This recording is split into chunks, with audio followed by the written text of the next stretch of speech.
আসসালামু আলাইকুম। সহজে শিখব ইউটিউব চ্যানেলে আপনাকে স্বাগতম।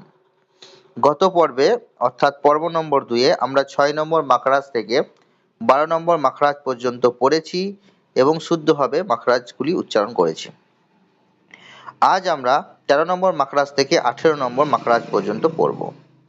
13 নম্বর মাখরাজ জিভের আগা এবং সামনের, উপরের কথাটি এখানে হবে না, এখানে লেখাটি ভুল আছে, নিচের দুই দাঁতের আগার সাথে লাগিয়ে উচ্চারিত হয়।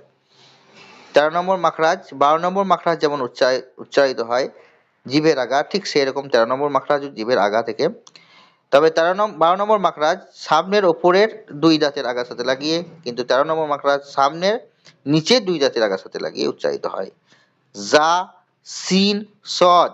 তাহলে 13 নম্বর মাখরাজ জিভের আগা অর্থাৎ জিভের সামনের অংশ সামনের নিচের দুই দাঁতের আগা অর্থাৎ নিচের দুই দাঁতের ধারালো অংশের সাথে অর্থাৎ আগার সাথে লাগিয়ে উচ্চারিত হয়।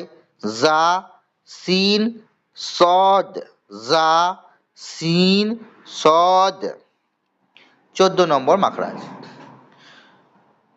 দুই ঠোঁট না মিলিয়ে মাঝখান থেকে উচ্চারিত হয়, অর্থাৎ আমাদের ওপরের এবং নিচের দুই ঠোঁট না মিলিয়ে মাঝখান থেকে উচ্চারিত হয় ওয়াও, ওয়াও, ওয়াও, ওয়াও।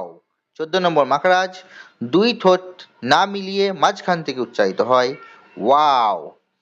15 নম্বর মাখরাজ দুই ঠোঁটের ভিজে অংশ হতে উচ্চারিত হয় মিম। দুই ঠোঁটের ভিজে অংশ মিলিত হয়ে উচ্চারিত হয় মিম।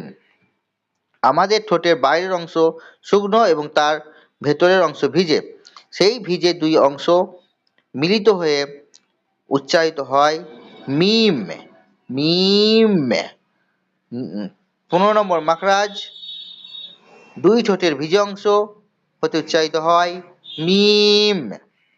16 নম্বর মাখরাজ দুই ঠোঁটের শুকনো অংশ মিলিত হয়ে উচ্চারিত হয় বা, বা, বা, বা, বা। দুই ঠোঁটের শুকনো অংশ মিলিত হয়ে উচ্চারিত হয় বা। 16 নম্বর মাখরাজ আমাদের ঠোঁটের বাইরের অংশ অর্থাৎ শুকনো অংশ মিলিত হয়ে উচ্চারিত হয় বা। 16 নম্বর মাখরাজ দুই ঠোঁটের শুকনো অংশ মিলিত হয়ে উচ্চারিত হয় বা। 17 নম্বর মাখরাজ 17 নম্বর মাখরাজ নিচের ঠোঁটের ভিজে অংশ, নিচের ঠোঁটের ভিজে অংশ অর্থাৎ আমাদের ঠোঁটের শুকনো অংশের ভেতরে যে ভিজে অংশ, সেই ভিজে অংশ অর্থাৎ নিচের ঠোঁটের ভিজে অংশ এবং সামনের ওপরের দুই দাঁতের আগার সাথে লাগিয়ে উচ্চারিত হয়।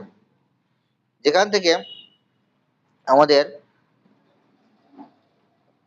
রা, র, সা উচ্চারিত হয় দুই দাঁতের আগার সাথে লাগিয়ে, সামনের ওপরে দুই দাঁতের আগার সাথে লাগিয়ে, সেই দুই দাঁতের আগার সাথে লাগিয়ে নিচের ঠোঁটের ভিজে অংশ আগার সাথে লাগিয়ে সামনের ওপরে দুই দাঁতের আগার সাথে লাগিয়ে উচ্চারিত হয় ফা, ফা, ফা।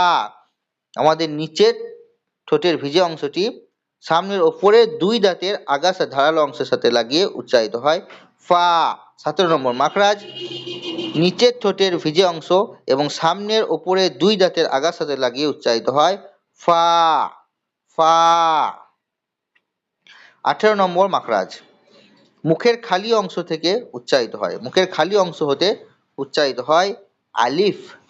মুখের খালি অংশ থেকে উচ্চারিত হয়, মুখের ভেতরের খালি অংশ থেকে উচ্চারিত হয়, মাঝখানে যে খালি অংশ আছে সেই খালি অংশ থেকে উচ্চারিত হয় আলিফ, আলিফ, আলিফ, আলিফ, আলিফ। এখানে বিশেষ দ্রষ্টব্য, এগুলো একটু পড়ে নিতে পারেন, এটা কোনো ইম্পর্টেন্ট জিনিস না। যাই হোক, আজকে আমরা পড়লাম 12 নম্বর 13 নম্বর মাখরাজ থেকে 18 নম্বর মাখরাজ পর্যন্ত। আপনারা প্র্যাকটিস করবেন এবং ভালোভাবে উচ্চারণ করবেন। আসসালামু আলাইকুম ওয়া রাহমাতুল্লাহি ওয়া বারাকাতুহু।